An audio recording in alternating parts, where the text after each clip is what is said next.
Llega una notificación del SETI que confirma que hay vida inteligente en otros planetas. ¿Cómo reaccionas? Pero, claro, ahí viene la parte ética filosófica. ¿Cambiaríamos como humanidad? Si ni siquiera nos percibimos como seres humanos planetarios, ¿cambiaría nuestra naturaleza, nuestra forma de ser? Probablemente por un tiempo habría una noción de unidad, de humanidad, que compartimos un solo planeta. Pero la corrupción, los problemas de la moral, se solucionarían con ello porque, claro, el descubrimiento dependería de la tecnología. Si se tuvieran ya los fondos, la tecnología y todo lo necesario para terraformar Marte o empezar a colonizarlo por personas, este año, próximo año, se debería hacer, ponernos a pensar, ¿qué pasaría si? Y ese qué pasaría si resulta muy interesante porque, por ejemplo, podríamos decir, si estamos solos en el universo, somos como los guardianes de la vida en él. ¿Qué pasa de pronto con un chico que quiere ser astronauta aquí en el Perú? Tiene mucho que ver con el interés que el país le da o los gobernantes le dan a la educación.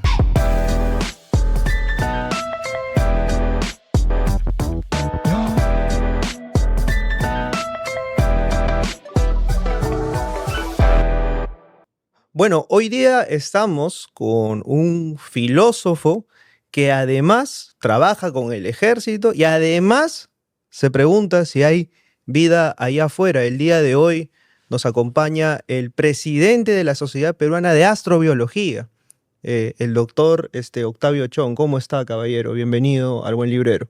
Muchas gracias, Gianfranco. Es un placer y honor estar en tu espacio. Cuando tú le dices a alguien que estudias astrobiología, ¿qué es lo primero que te dicen o qué es lo más loco que te han dicho a propósito de lo que haces, ¿no? De hecho, cuando uno dice la palabra astrobiología, uno tiene que tener ya el oído afinado, porque escuchan otra cosa. Escuchan de repente astrología o astronomía, como que aún la palabra, en algunos entornos, antes era más, pero a veces no lo entienden bien. Si astrobiología estudia la posibilidad de vida en otros mundos, entonces significa que no hay confirmación aún, significa que vamos a ser visitados por extraterrestres, etcétera. O sea, ahí la imaginación humana se expresa en la medida en que la ciencia ficción o la cultura popular le han instruido.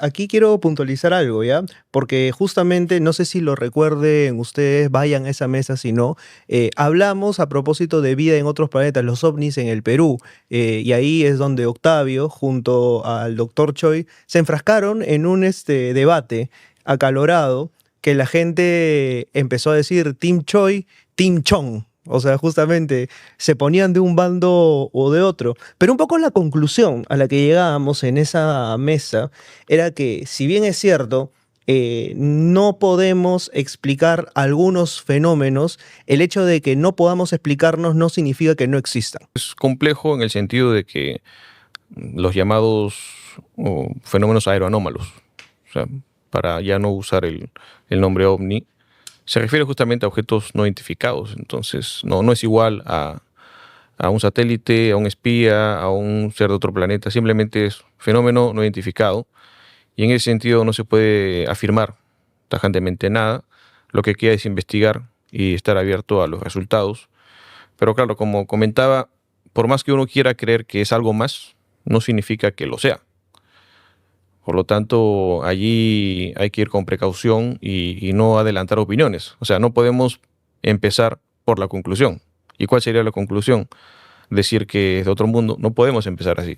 Lo que tenemos que hacer es empezar con una mente imparcial, con unas expectativas que estén a la altura de la investigación. Acá una repregunta más bien filosófica. ¿Uno puede ser absolutamente imparcial? No puede uno serlo absolutamente, pero uno lo ve como un norte, como un horizonte. Quizás nunca lo alcancemos, pero es peor no seguirlo. Ahora, si mañana, supongamos, vamos a entrar en el terreno de la suposición, ¿ya? Llega una notificación del SETI que confirma que hay vida inteligente en otros planetas, ¿cómo reaccionas? Bueno, una situación que justamente forma parte de algunas publicaciones que hice en los escenarios hipotéticos, porque tú tienes el escenario donde se confirma vida microbiana, que sería no inteligente, y de repente vida inteligente. Ahora, con respecto a la vida inteligente tienes otros escenarios. Vida inteligente donde puedes comunicarte con ellos, o vida inteligente donde solamente sabes que existen. O también esta otra, que vienen.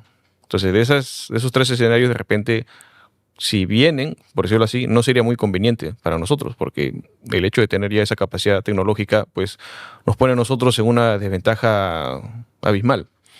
Si somos nosotros los que los descubrimos y no podemos comunicarnos por las distancias, las vastas distancias del espacio, pues lo que quedaría es una toma de conciencia de nuestro lugar en el universo. O sea, este paso del biogeocentrismo al astrobiocentrismo ya se materializaría. O sea, sí habría un desplazamiento lógico entonces. Habría un momento de reflexión, de interiorización de nuestro lugar en el universo, que lo compartimos con otros seres, pero claro, ahí viene la parte ética filosófica. ¿Cambiaríamos como humanidad? O sea, si ni siquiera nos percibimos como seres humanos planetarios, todavía tenemos estas divisiones, estas guerras, estos conflictos que en las últimas semanas estamos viendo, no parece que vaya a acabar dentro de corto plazo. ¿Cambiaría nuestra naturaleza, nuestra forma de ser? Probablemente por un tiempo habría una noción de unidad, de humanidad, que compartimos un solo planeta. Pero la corrupción, los problemas de la moral, se solucionarían con ello porque, claro, el descubrimiento dependería de la tecnología. Ahora, ¿tú qué crees que le asustaría más eventualmente a un ser humano? ¿Saber que estamos solos o no saber que estamos solos? Bueno, ahí depende mucho. Si sabemos que no estamos solos y los que nos acompañan son microbios, gérmenes marcianos, por decirlo así, quizá no sería mucha amenaza, salvo que pues una situación biológica adversa se presente, pero el saber que estamos solos, en realidad no lo estamos, porque compartimos la existencia con otras formas de vida. Así que en esa perspectiva no estamos solos. Estaríamos solos solo en el sentido de la base compartida, carbono, hidrógeno, oxígeno, nitrógeno, chon. Ujú. Pero claro, compartimos la existencia con otros seres. Lo que respecta al pensamiento sobre nuestro lugar en el universo es si ha existido un segundo Génesis, ya sea en el pasado en Marte o en la actualidad en un otro exoplaneta. No creo que haya un miedo allí, simplemente es una curiosidad. Es una curiosidad innata en el ser humano porque en la época de los antiguos filósofos ya estaba en la mente de la humanidad el saber si estamos solos o no en el universo. Ahora, tú me has manifestado que ahorita tú tienes la certidumbre, porque no se ha comprobado lo contrario, de que estamos solos. En este momento no hay una confirmación, no hay una demostración, no hay un descubrimiento. Y a ti particularmente, ¿qué te daría miedo? O sea, descubrir vida inteligente o no descubrirla. Y que somos una especie de accidente en medio del universo. Ahora, si somos un accidente en medio del universo, no estaría tan mal, siempre y cuando la forma como se comporta la humanidad mejorase. Si somos conscientes de que compartimos la existencia con otros seres inteligentes, viene de nuevo la pregunta, ¿podemos comunicarnos con ellos o no? O sea, porque si no podemos comunicarnos con ellos y solo los vemos, nosotros, cognitivamente hablando, solo lo sabríamos. Sabríamos que están ahí, compartimos con alguien esta existencia, pero ¿qué podríamos ir más allá? ¿Cómo podríamos ir más allá de ello? Salvo que pudiésemos conocer la estructura, la parte genética, biológica de esos seres que están, nuestros vecinos cósmicos. Ahora, si podemos comunicarnos con ellos, ya sería una cosa más interesante a nivel filosófico, porque podríamos tratar de entender otra visión del mundo, ver si nuestro razonamiento, nuestra cultura son particularmente humanas, antropocéntricas como tal, y en realidad no responden a algo mayor. Entonces, porque en este momento no tenemos otro punto de comparación. Ahora, uno puede decir, ¿y los animales, los delfines? No, pero es que estamos hablando ya de un segundo Génesis con el que sí quisiéramos comparar nuestro conocimiento. En ese sentido, el tema de tener miedo o no, creo que eso ya más depende de uno mismo. En mi caso particular, no tendría miedo si es inteligente o no es. ¿Por qué? Porque no estoy pensando en que si me va a hacer daño. Simplemente estoy pensando en el aumento de conocimiento que uno podría adquirir u obtener. Ahora, todo este afán por tratar de responder a las grandes preguntas celestes y al universo, ¿Te viene desde niño? ¿Tú de niño querías ser astronauta? Bueno, creo que muchos niños queremos ser astronautas en algún punto, o muchas personas de niños hemos querido, pero en mi caso, claro, ¿cómo entro a la filosofía? Si era la pregunta. Entro en la filosofía por un interés por el conocimiento. Entonces, el conocimiento lo puedes ver en la biología, en la física, en la astronomía, en muchas especialidades, incluso en la psicología y más, ciencias sociales, ciencias naturales. Pero yo quería una visión más global. No quería una visión demasiado especializada, porque ya eventualmente me di cuenta, ¿no?, que uno puede ser muy bueno en un campo del conocimiento e ignorar otros. O sea, te puedes convertir fácilmente, entre comillas fácilmente, ¿no?, porque esto requiere también mucho tiempo y esfuerzo, te puedes convertir en un micro sabio y un macro ignorante. Yo quería una visión más interconectada, asociado justamente a este interés sobre la posibilidad de vida en otros mundos. Entonces, de todas estas disciplinas de investigación, yo vi en la filosofía una oportunidad con una visión más interconectada, no unificada, sino más diversa. Y en ese sentido, pues, es que empecé a adentrarme en la filosofía y luego en la filosofía de la ciencia, filosofía de la astrobiología y demás. Pero eso no me fue suficiente.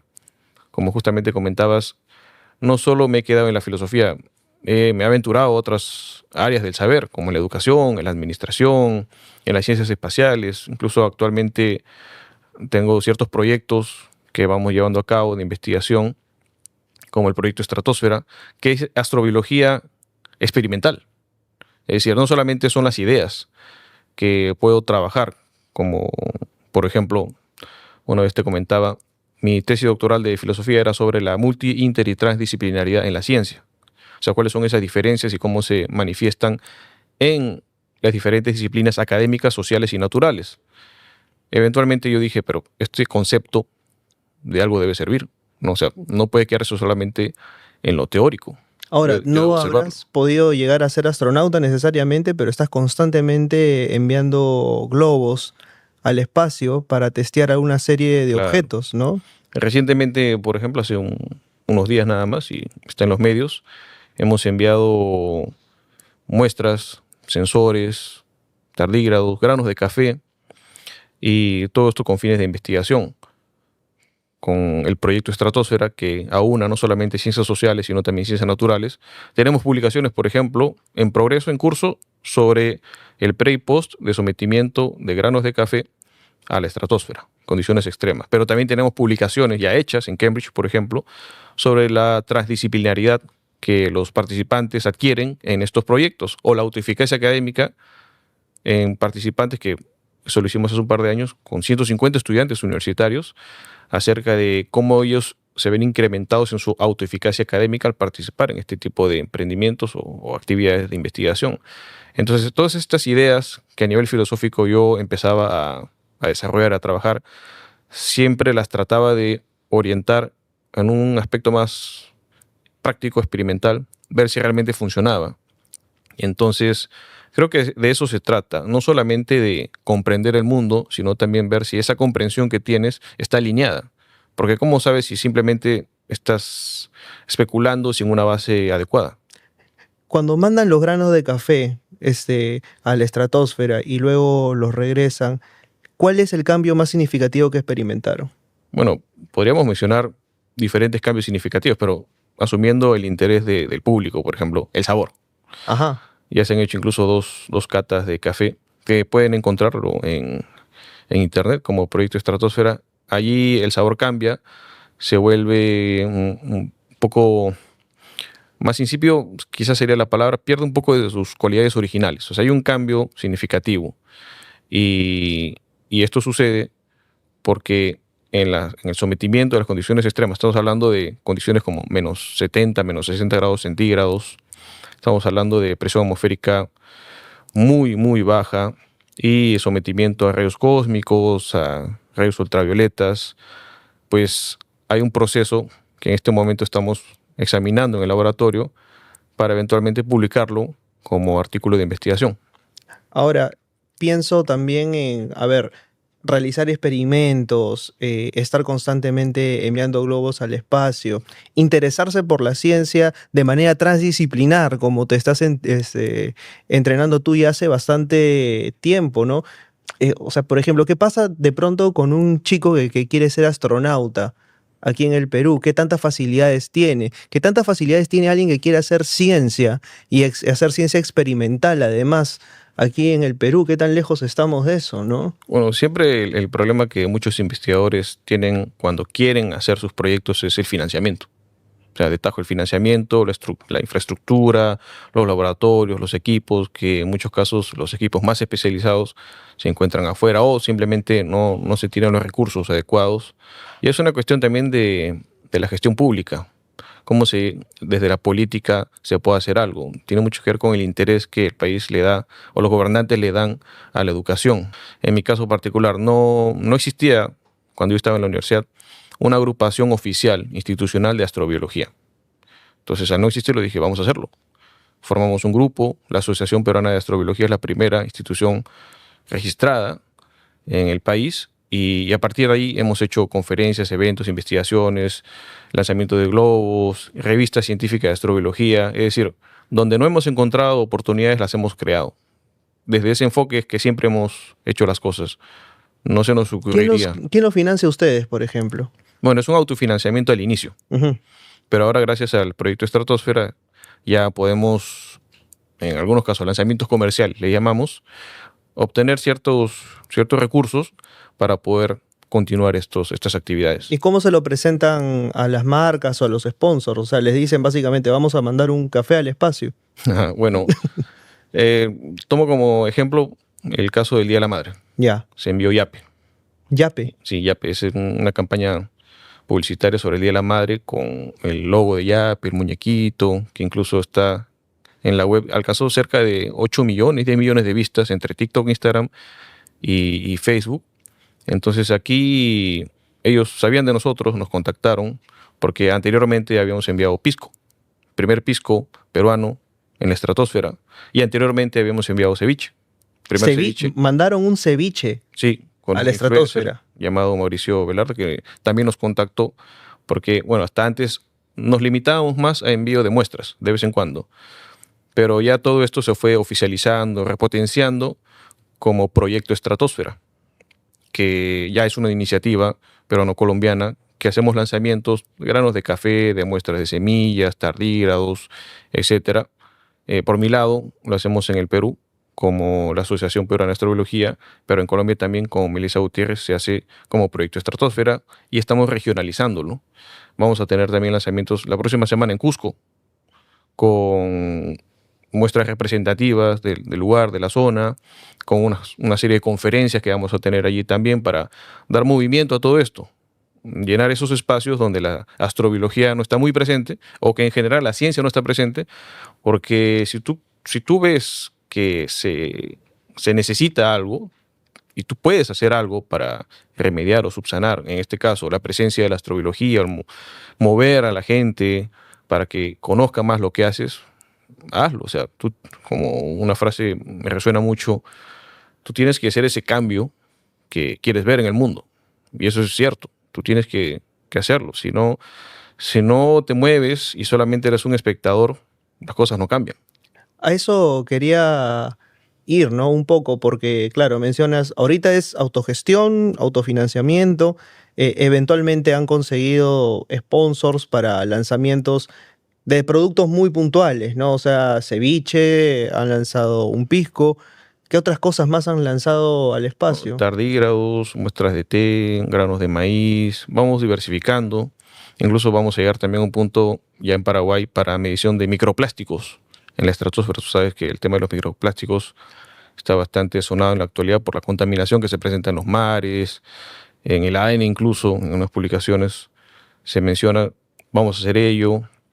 Entonces, sí, siempre estamos viendo las formas de ampliar esta investigación, este espectro, que como dije, no solamente ciencias naturales, es también la parte tecnológica, ingeniería, Claro. ciencias sociales, la parte de educación también.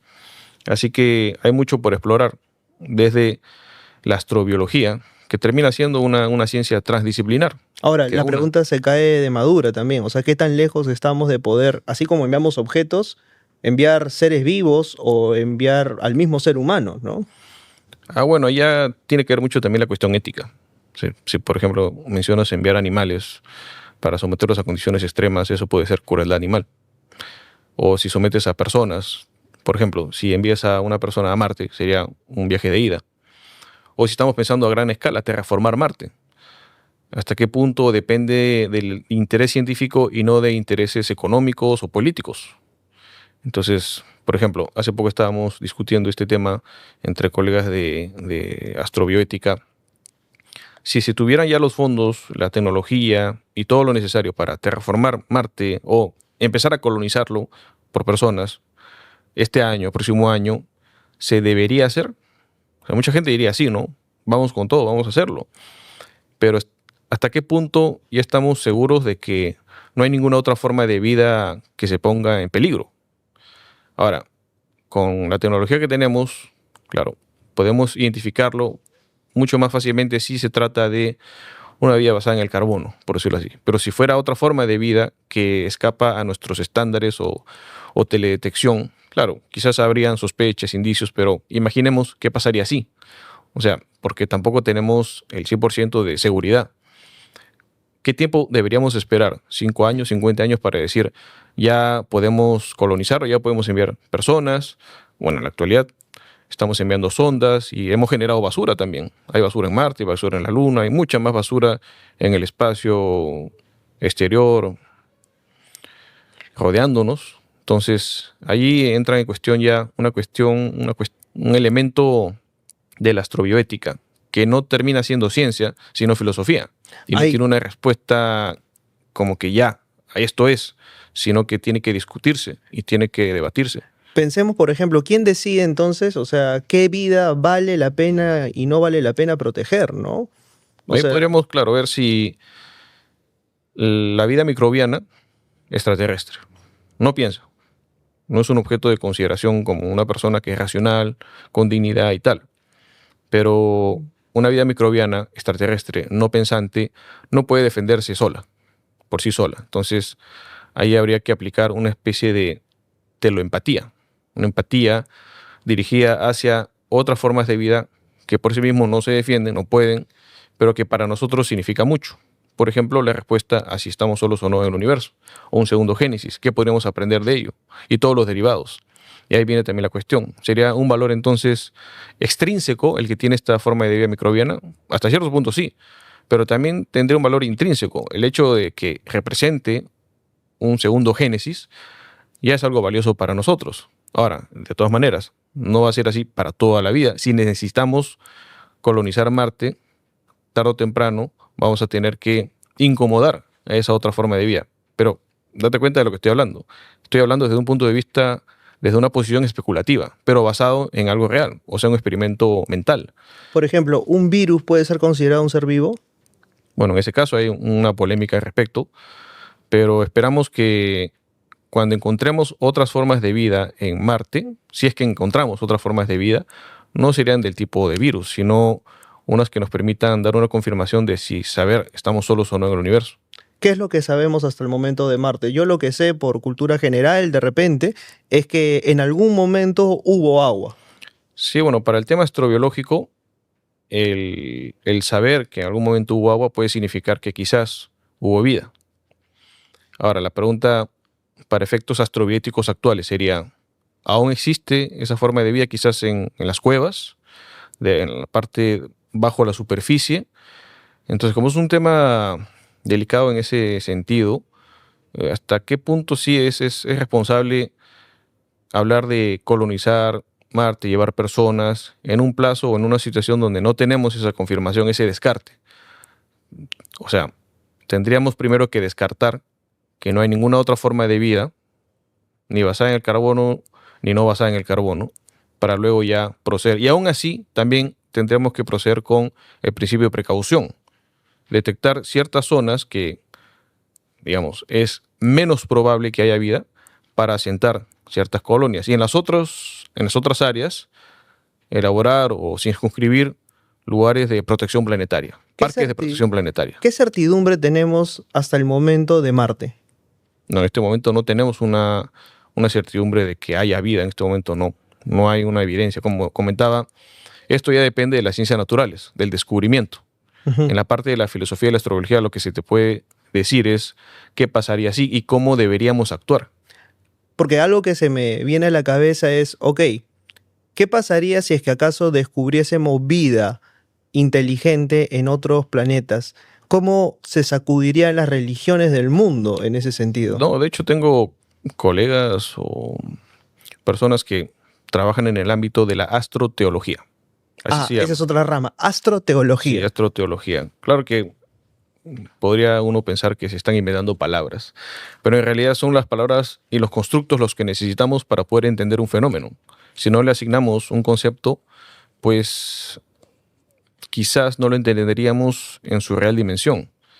Ahora, astroteología, pues es este escenario donde puede haber vida en otros mundos, pero desde una interpretación teológica.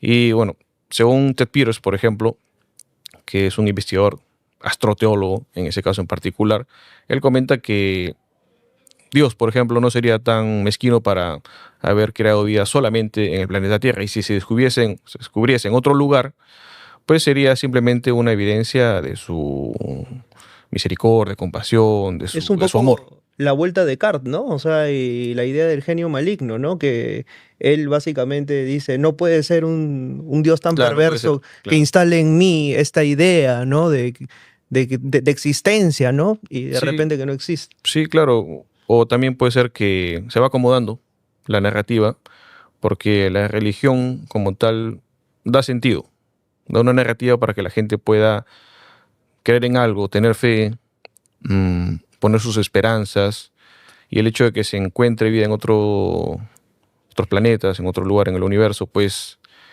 se acomodaría, tal como se hizo cuando pasamos del geocentrismo al heliocentrismo. Claro, porque uno piensa, a ver, si es que nosotros nos desplazamos, evidentemente, hacia el astrocentrismo en vez del antropocentrismo o geocentrismo, eh, y pensamos cuáles son los tipos de ética heterónoma que tenemos, ¿no? Kant hablaba de ética autónoma, ética heterónoma. Autónoma es a lo que el ser humano debería llegar eventualmente. Heterónomas son las herencias de los diferentes marcos éticos que eventualmente tenemos, ¿no? La religión es un marco ético.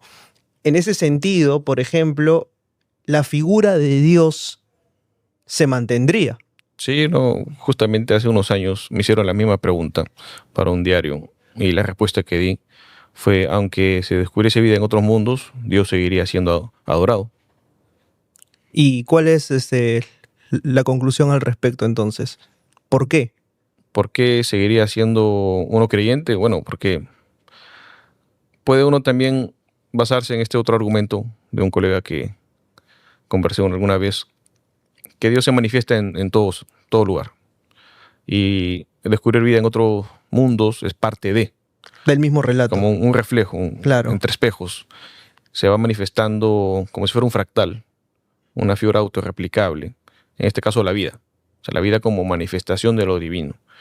Eso sería desde el lado o desde el punto de vista astroteológico, que ya tienen una posición. O sea, si se descubre otras formas de vida, ya hay una respuesta prefabricada. Y ahí te das cuenta lo importante de este constructo, que a pesar de que no tenemos en la actualidad un descubrimiento observable, un hecho como tal, ya tenemos un constructo, un concepto preparado para si acaso llegase a suceder ello. Trabajas ahorita en el ejército y ayudándolos también con la revisión de artículos Sí. científicos y de publicaciones y demás.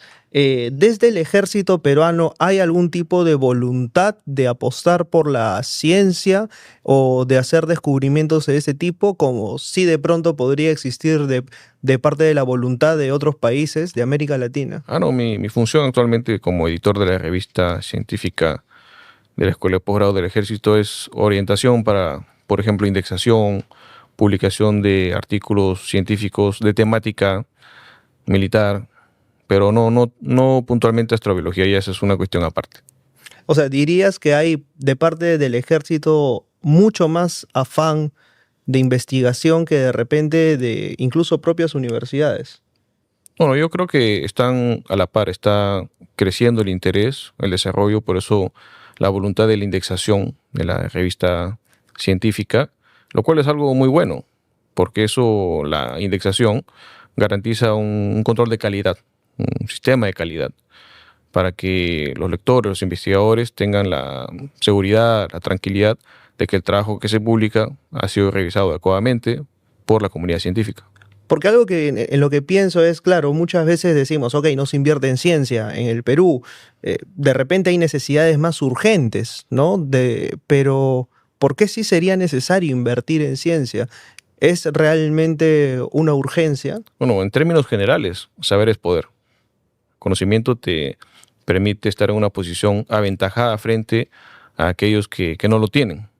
Entonces, si tú tienes un mayor nivel de conocimiento en la ciencia, en la tecnología, tienes más oportunidades, condiciones de posibilidad para mejorar y resolver el entorno. La tecnología por sí misma tiene como definición la aplicación del conocimiento científico para resolver los problemas de la humanidad, para darnos una mejor calidad de vida en diferentes ángulos.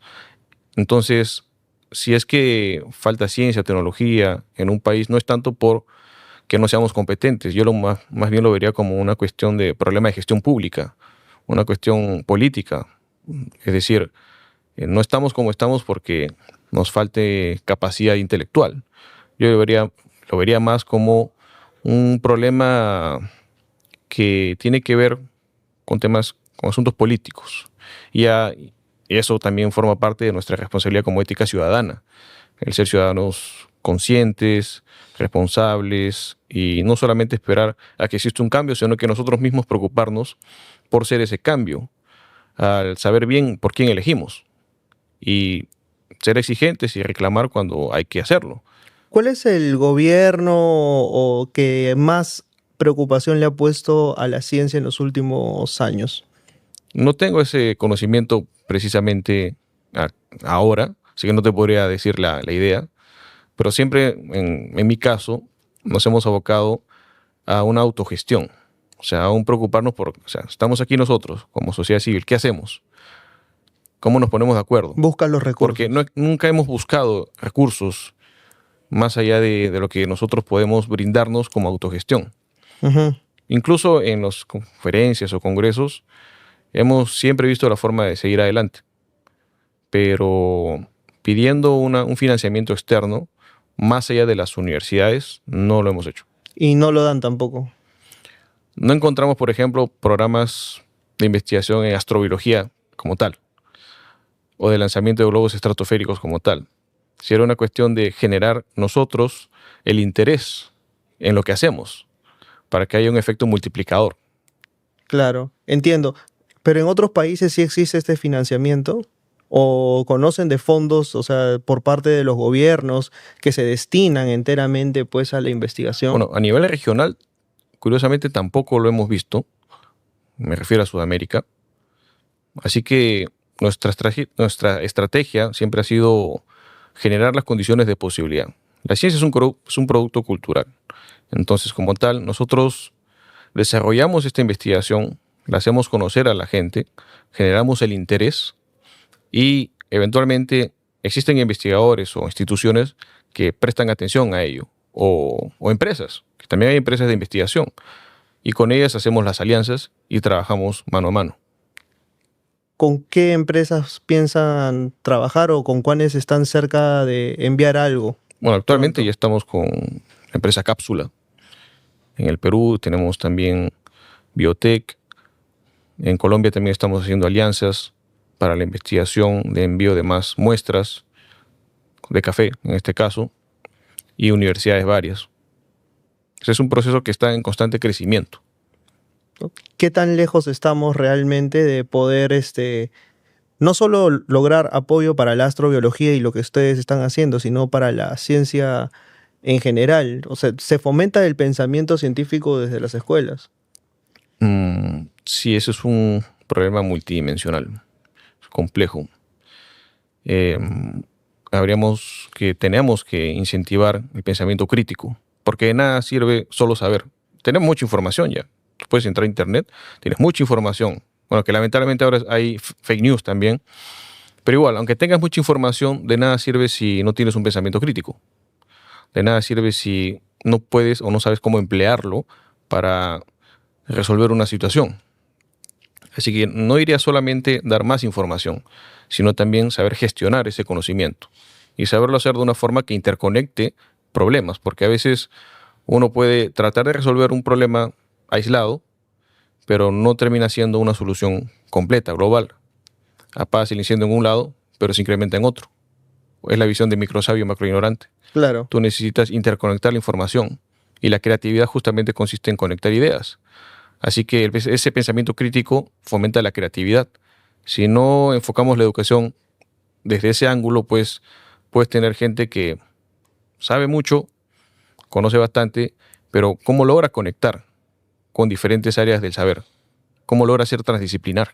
Ahí comenzó mi interés por esto de la multi, la inter y la transdisciplinariedad que comentaba al inicio. Claro, porque eso es lo que fomenta finalmente también la autonomía, ¿no? Ujú. El hecho de que tú puedas satisfacer una curiosidad y vayas tomando de un lado, de Exacto. otro, y te conviertas pues enteramente en un bebedor de saber, ¿no? Porque, a ver, cuando un chico de pronto tiene al alcance en su colegio, si es que tiene la suerte y el privilegio de tenerlo, también un laboratorio, está sometido pues a los proyectos y demás que pueda eventualmente darle el docente de acuerdo a los recursos que se pueden llegar a manejar, pero termina siendo un poco lo mismo, ¿no? No vemos a alguien que pueda eventualmente romper la norma o la Matrix, ¿no? Claro, y ahí te das cuenta qué área del conocimiento es capaz de ver el todo antes que la parte.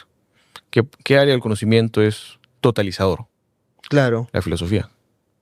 Justamente volvemos al inicio, donde en mi caso particular, yo buscaba una forma de conocimiento global que interconecte. Lo encontré en la filosofía. Y ahora lo veo en instituciones educativas, que cómo hacemos para que los muchachos, los niños, interconecten la información. Bueno, el área de conocimiento que hace eso es la filosofía. Ahora, no se está enseñando filosofía en las escuelas públicas. De repente las privadas, algunas sí tienen ese curso, pero se ha quitado la filosofía de las escuelas públicas, entonces eso pienso que debería revertirse. En todo caso, y volver a también, claro, implementar. cómo se enseña filosofía, ¿Cómo se ¿no? enseña filosofía? No solamente se trata de memorizar lo que dijo Platón, quién fue el primer filósofo, sino llevar una filosofía con un saber hacer también. Es un pensamiento crítico, pensamiento que logre llevar el concepto de la problemática filosófica, por ejemplo, la problemática del sentido de la vida, hacia situaciones cotidianas, situaciones que la persona se siente identificado. En ello la filosofía tiene un buen papel, una buena labor, pero como dices, depende también cómo se enseña, quién lo enseña. Claro, o sea, por ejemplo, eh, no les pido o sea, que les demos de pronto a los chicos necesariamente ser y tiempo, ¿no? De Mm, Heidegger, ¿no? Pero el concepto de Dasein, por ejemplo, que somos arrojados al mundo para tratar de relacionarnos con nuestro entorno y encontrarle un significado, es enteramente filosófico, ¿no? Claro, el significado, el sentido, todas esas ideas que usualmente uno no lo ve en las ciencias particulares porque no es su trabajo. Por ejemplo, la propia pregunta, ¿qué es la ciencia? Es filosófico. Claro, es filosófica. El concepto de ciencia viene de la filosofía. Cuando tú vas a un lab, un laboratorio de química, no estás aprendiendo experimentos para saber qué es la ciencia, porque ese es un constructo, y ahí viene justamente esta diferencia. Ciencias naturales, descubres. En este caso, en las humanidades y filosofía, construyes ese concepto. Y hay diferentes conceptos de ciencia. Porque por ahí también mucha gente de ciencia se ha metido a mis videos y me ha dicho, eso es pura filosofía, Mm, como un símbolo de desprestigio también. Habría que preguntarle qué entiende por filosofía. Quizás tiene un concepto diferente al que tú y yo manejamos. Entonces no podríamos tener un debate o una discusión adecuada si no nos ponemos de acuerdo en el concepto. Entonces, claro, si alguien dice eso es filosofía, es porque quizás tiene un prejuicio asociado, sí, a, a lo enteramente especulativo. Y es lo que justamente yo te comentaba, que cuando yo estudié filosofía, yo quería ver algo más, no solamente quedarme en ese plano teorético, sino si realmente está alineado. Ahora, claro que no todas las ramas de la filosofía pueden hacer eso, ¿no? Si hablas de la ontología, el estudio del ser o la metafísica, quizás no haya una conexión tan evidente, pero la puede haber. En el caso de la filosofía y la ciencia, sí puede ser un poco más claro el asunto. En el caso de la ontología, por ejemplo, es una La naturaleza y el inmersión ser. Alucinante, ¿no? Pero también lo puedes conectar con la astrobiología. Por ejemplo, si existe vida en otros mundos, inteligente, como tú comentabas, ontológicamente, o sea, por mi propia condición de ser, no puedo yo imaginarme cómo es ser otro ser, ponerme en la cabeza del otro. Ni siquiera tú puedes ponerte en la cabeza mía. A todo esto, para que la gente nos entienda y que no necesariamente es especialista, la ontología es el estudio del ser como tal. Entonces, es como que no hay necesariamente una respuesta absoluta. En sí, en la filosofía, el primer principio básico es no encontrar una respuesta absoluta. En la ciencia tampoco. O sea, porque lo que se encuentran son comprobaciones temporales que pueden ser rebatidas luego si es que si Sí. es que se logra demostrar lo contrario. Tiene la posibilidad de, La posibilidad de ser rebatible. sí, porque si decimos se van a rebatir, no sabemos el futuro. Claro. Entonces, siempre en la ciencia hay una posibilidad de ser perfectible. En todo Y solo caso. el hecho de ponerle la palabra posibilidad ya lo hace filosófico. Sí, por supuesto, porque si tú ya dices va a ser refutado tarde o temprano, ese es un pensamiento de predestinación. O sea, eso no hay una garantía, no estamos en el futuro, hay una posibilidad. Ahora, lo otro, sobre la filosofía, no se concentra en la respuesta. Yo diría más bien que fortalece la capacidad argumentativa, el análisis, pensamiento crítico, a través de la problematización, porque no está pensando exactamente en una solución. La puede haber, o sea, puedes proponer una solución. Tú como filósofo puedes verte tentado a proponer una alternativa, una respuesta, sí, como persona, pero la actividad filosófica es una problematización constante. Entonces, el valor de la filosofía está en el camino, mencionando o haciendo alusión a Russell, ¿no? En ese proceso de, no tanto en la respuesta en sí. Ahora, en ese proceso, es como, a veces con los alumnos les digo esta metáfora, es como un músculo. Si tu músculo no lo ejercitas adecuadamente o diariamente, cuando te toca hacer ejercicio, al día siguiente, a los 2 días, ¿cómo lo sientes? Lo sientes afectado, te duele. Y ahí te ves, ahí te das cuenta lo inversamente proporcional del dolor con respecto a lo que no hacías ejercicio. Ahora, con el pensamiento, imagínate algo parecido. Si un pensamiento filosófico te suena muy difícil, muy complicado, muy sacado de este mundo, de repente no es tanto porque sea así, sino porque tu pensamiento no ha sido lo suficientemente adiestrado o no es tan profundo como para comprenderlo en ese instante. Pero eventualmente cuando ya te vas familiarizando, estudiándolo, lo empiezas a comprender. Y siempre sucede en mis clases de filosofía, que al inicio se ven así como está hablando en otro idioma, pero luego pasan los días, las semanas y lo van comprendiendo. Entonces es mucho también cómo te vas familiarizando, habituando con esta forma de pensar. En tu caso, por ejemplo, hablas de que enseña filosofía a estudios generales. Estudios generales, también en otras disciplinas. ¿Tú no sientes, o sea, por ejemplo, que la materia prima, en este caso los estudiantes, vienen de la escuela? O sea, bueno, Freire le llamaba, pues, ¿no? La escuela básicamente que domestica, no que necesariamente libera o emancipa hacia las preguntas y el conocimiento, ¿no? No, ahí es bastante relativo porque vienen de diferentes contextos, Claro, diferentes colegios. claro, depende del contexto, Sí, eventualmente puedes tener, sí, pero generalizarlo tampoco está bien porque si no estarías ya condenándolos. sí, claro. Siempre hay una posibilidad de que sí tienes la oportunidad de enseñarle una forma de ver la filosofía diferente a la que quizás se les ha enseñado en su momento, como algo meramente especulativo, meramente teórico, para memorizar. Por eso la importancia comentaba de cómo aterrizar la filosofía a un mundo donde las cosas pasan tan rápido, donde pasan tantos eventos desafortunados, o sea, cómo traducir filosóficamente lo que nos está pasando. Entonces, yo creo que por ahí va un elemento muy importante, la contextualización de la filosofía en los estudiantes. Claro. Y claro, ellos no necesariamente vienen con un conocimiento previo a propósito del tema. Algunos no, pues como comentaba, varios no llevan filosofía la primera vez Y como pasa a veces con otros cursos, si la primera vez te enseñan mal, lo vas a estigmatizar y vas a decir eso es filosofía. Claro, Christopher Rojas, que es colega tuyo también, él me mencionaba, ¿no? Una de las primeras preguntas que me hacen es, ¿y para qué? ¿Para qué sirve? Es que la pregunta ahí está mal planteada, no es para qué. No es yo voy a estudiar filosofía para hacer una silla, por ejemplo, no ese es un fin más utilitario, práctico, sino más bien es una pregunta que uno debe hacerse, ¿cómo puedo yo, con lo que aprendí en la filosofía, entender el mundo? Es como una herramienta, no te va a servir para una cosa en particular.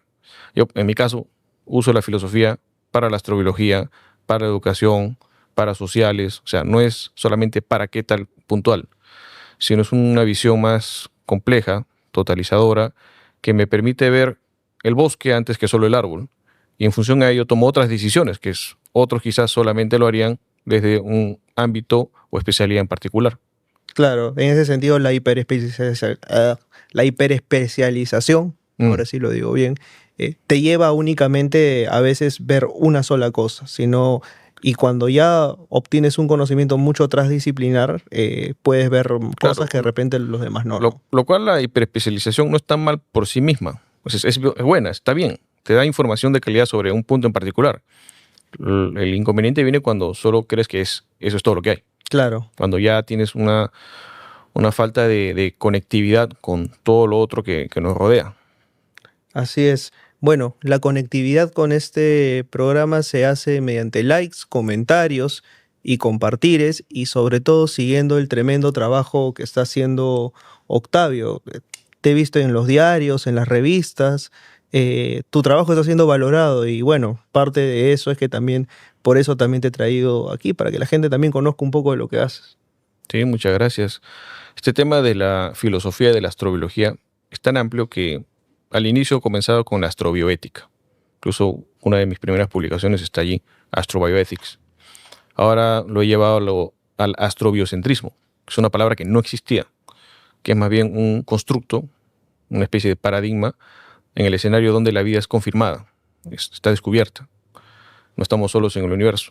Pero paralelamente a ello, pues, he tratado de aterrizarlo también al día a día, a las personas, al común, al estudiante, con el proyecto Estratosfera que estamos llevando a cabo, porque eso nos acerca. O sea, cómo yo puedo saber cómo la vida en otros mundos reaccionaría, se comportaría. ¿Dónde tienes un lugar que se parece a otro planeta, la estratosfera?